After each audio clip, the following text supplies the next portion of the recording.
Have you ever heard the saying that you don't have to be in jail to be doing time? Well, there are a lot of people who are actually out here in society, whether they realize it or not. They're incarcerated within their own thoughts, within their own attitudes and beliefs.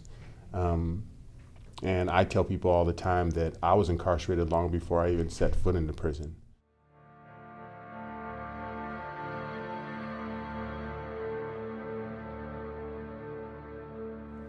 Both our Constitution and our Declaration of Independence provide basic liberties to all of society, regardless of who you are, what your beliefs are, or your past.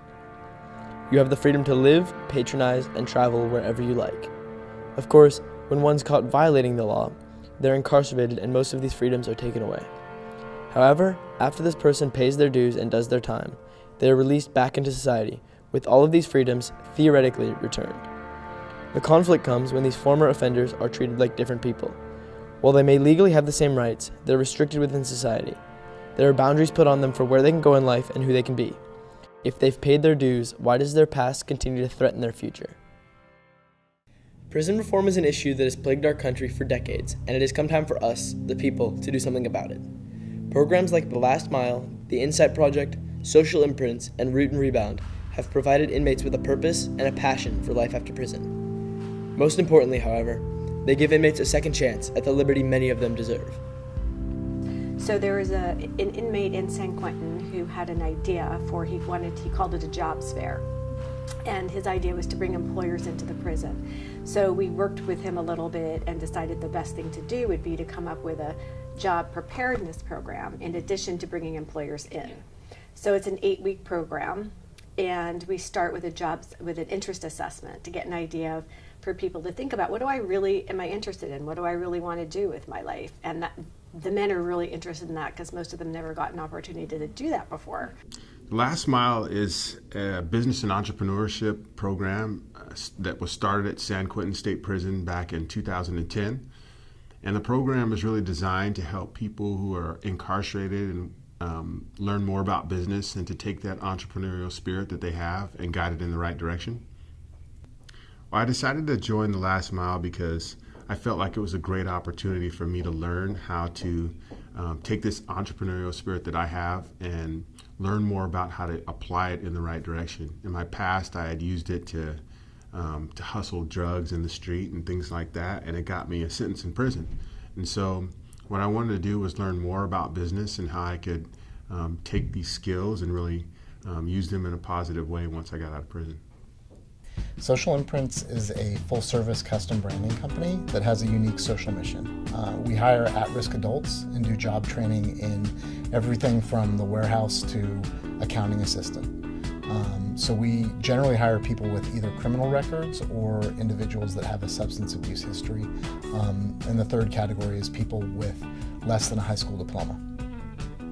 Root and Rebound is a Reentry advocacy centre, so we basically work with people coming out of prison and jail and people who are also inside to give them legal information that they need to overcome the different barriers and obstacles in reentry.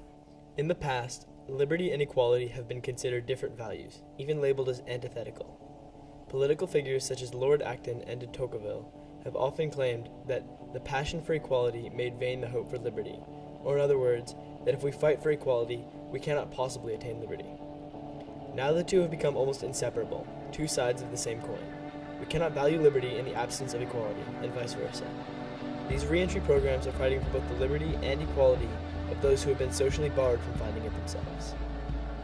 People go in, they do their time, specifically drug offenders in California, which make up, I think, 80% of the prison population at this point.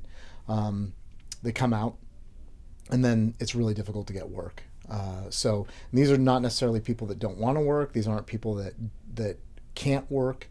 It's just that they can't find a job because of their record. I think the fundamental point is that we all, deserve access to justice. We all deserve to restart our lives, especially given the fact that a lot of these people have, they've all served the time that was given to them.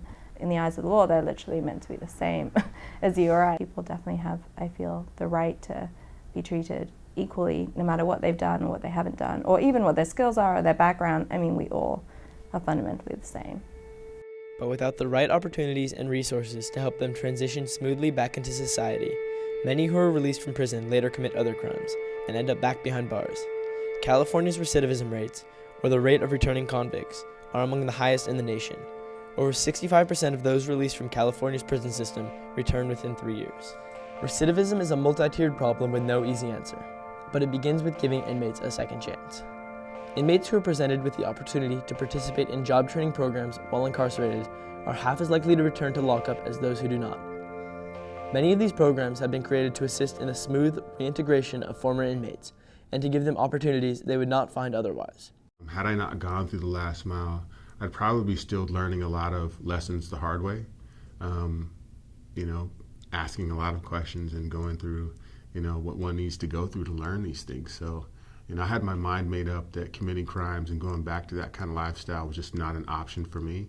And so I was committed to do whatever it takes. I'm a recovering drug addict and former offender.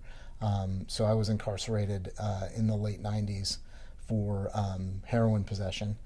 What tends to happen is we expect people to do their debt to society, but when they get out, they don't have equal rights. So at Social Imprints, we offer people the opportunity to have sort of like an early civil rights restoration through work. I think there are a lot of people out there that want to see something different. They want to see something different than just locking people up and throwing away the key.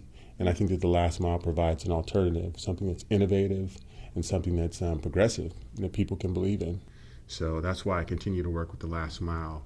I continue to work hard here at Rocket Space and continue to go to different jails and prisons and talk to men and women about change and how it's possible. And if I can do it, they can do it too. It's one wicked road, you gonna make it right. You found your way to go, you gonna take that ride. No matter way too long, no matter way too right. You gonna